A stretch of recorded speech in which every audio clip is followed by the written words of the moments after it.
Une immense déception plane sur la RDC parce que cette élimination en huitième de finale de la CAN 2025 a un goût particulièrement cruel, surtout quand on se rappelle à quel point cette équipe était proche de renverser le scénario. Après un très bon départ dans la compétition, après un parcours solide et encourageant, aussi bien lors des qualifications pour la Coupe du Monde que durant cette CAN, la RDC s'est finalement inclinée face à une équipe qu'elle ne pensait pas réellement capable de l'éliminer à ce stade. Et c'est précisément ce qui rend cette sortie encore plus difficile à digérer. Ce qui vient de se passer est à la fois incroyable et brutal.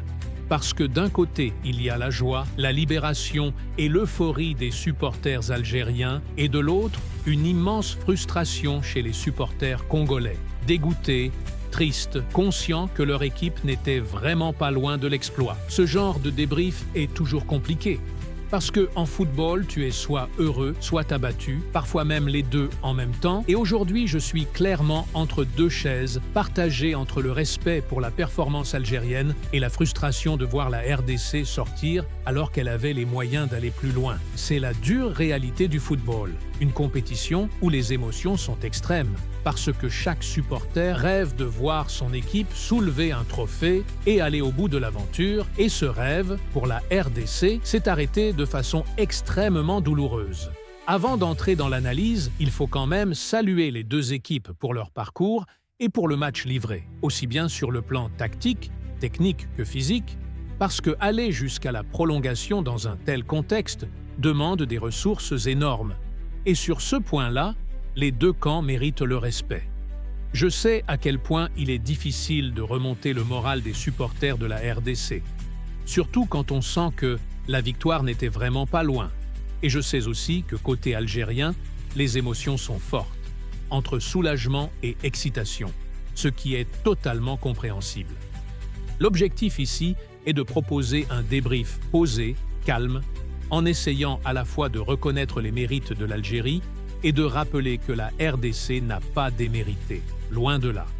Tactiquement, il s'est passé exactement ce que j'annonçais dans mes précédentes analyses, avec Mutusami très proche de sa charnière, au point de donner l'impression que la RDC défendait à 5, alors que ce n'est pas son système habituel, ce qui a obligé l'adversaire à s'adapter et a rendu la première période très fermée.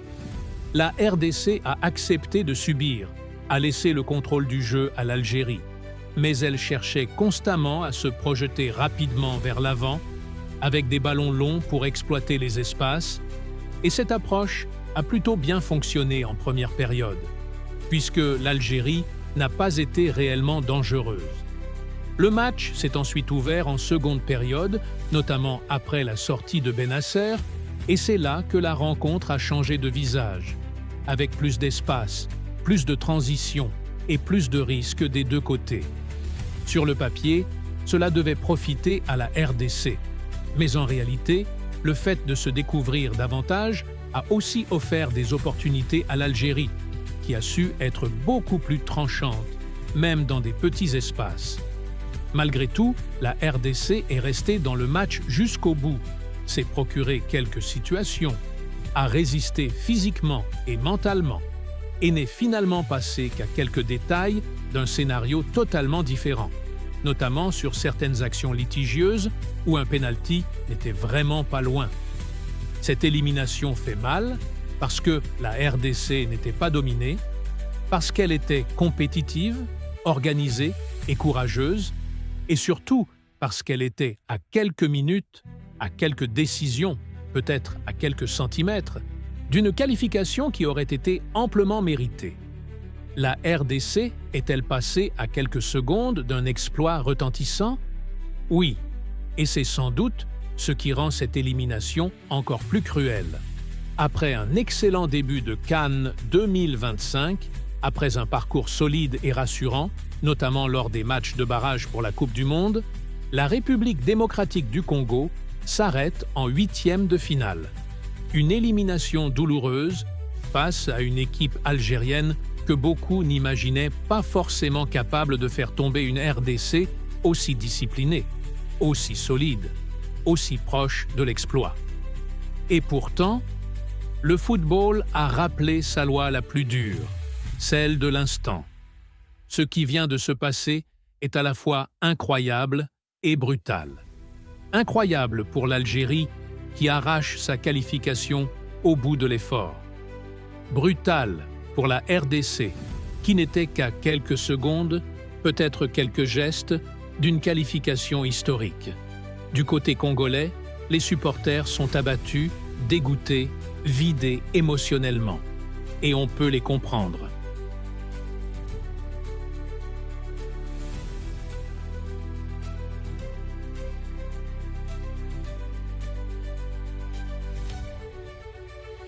Prendre un but à la 119e minute, quand on a résisté, combattu, souffert pendant près de 2 heures, c'est une véritable tragédie sportive. Ce débrief est difficile. Difficile parce qu'il faut trouver l'équilibre entre féliciter une équipe qualifiée et tenter de consoler une autre qui a frôlé l'exploit. Mais c'est aussi ça, la réalité du football. Il y a toujours un camp heureux et un autre brisé. Avant toute analyse, il faut féliciter les 2 sélections. Pour leur parcours dans cette CAN, pour la qualité globale du match, mais surtout pour l'intensité physique déployée. Aller jusqu'au bout de la prolongation, maintenir un tel niveau d'exigence tactique et mentale, c'est extrêmement éprouvant pour les organismes. Sur ce plan-là, les 2 équipes ont été remarquables. Tactiquement, la RDC a parfaitement exécuté son plan. Comme annoncé dans les précédentes analyses, Mutusami a évolué très proche de sa charnière centrale, donnant parfois l'impression d'un système à 5 défenseurs. En réalité, la RDC n'a jamais réellement changé d'ADN. Un bloc compact, dense, très resserré, capable d'absorber la pression et de faire déjouer une équipe à forte possession. En première période, la RDC a clairement accepté de subir. L'Algérie avait le ballon, contrôlait le tempo, mais sans se montrer réellement dangereuse. Les Congolais défendaient bas, bien organisés, et cherchaient à se projeter rapidement vers l'avant à la récupération, notamment par des ballons longs. Résultat, peu d'occasions franches, beaucoup de déchets, des espaces quasiment inexistants. Un match verrouillé, fermé, tendu. Et pourtant, la RDC n'est pas passée loin d'ouvrir le score. Sur coup de pied arrêté, une tête dangereuse est venue rappeler que ce match pouvait basculer à tout moment. À ce moment-là, la RDC était toujours dans le match, solide, confiante et surtout en vie. Le tournant intervient en seconde période. À la sortie de Bennacer, le match s'ouvre davantage.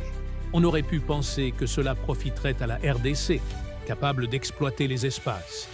Mais paradoxalement, c'est l'Algérie qui en a tiré profit. En se découvrant un peu plus, les Congolais ont laissé des brèches que les Algériens, très à l'aise techniquement même dans de petits espaces, ont commencé à exploiter. Les occasions les plus nettes sont alors algériennes. Et sans un grand Mbassi dans les buts, l'issue aurait pu être bien plus cruelle encore. Le gardien congolais a maintenu son équipe en vie, arrêt après arrêt, repoussant l'échéance.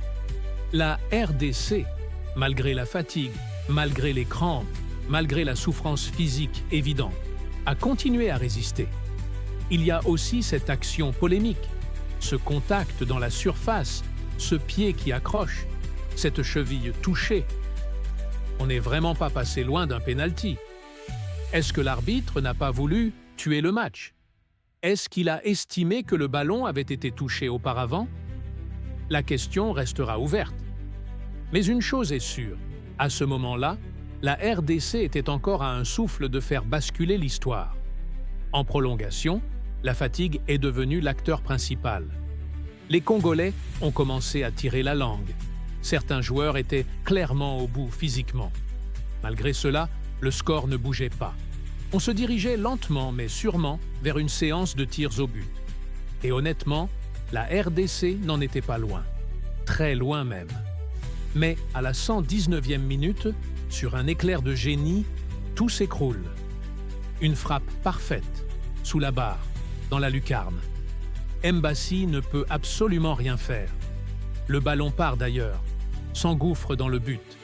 Et avec lui, s'envolent les rêves congolais. C'est cruel. Terriblement cruel. Parce que la RDC n'a jamais été dominée outrageusement. Parce qu'elle n'a jamais lâché. Parce qu'elle était à quelques secondes d'une séance de pénalty, à quelques secondes d'un possible exploit. Mais le football ne récompense pas toujours la résistance. Parfois, il récompense l'instant. Pour autant, tout n'est pas à jeter. Loin de là. La RDC sort de cette CAN avec des certitudes, une identité claire, un collectif solide et surtout un avenir encore ouvert, notamment avec un match crucial à venir pour la qualification à la Coupe du Monde. Cette équipe a les armes, le talent et la mentalité pour rebondir. Félicitations à l'Algérie pour sa qualification. Force immense aux supporters congolais. Cette élimination fait mal, mais elle ne doit pas effacer ce parcours, ni cette sensation persistante. La RDC n'était pas loin. Vraiment pas loin de la victoire,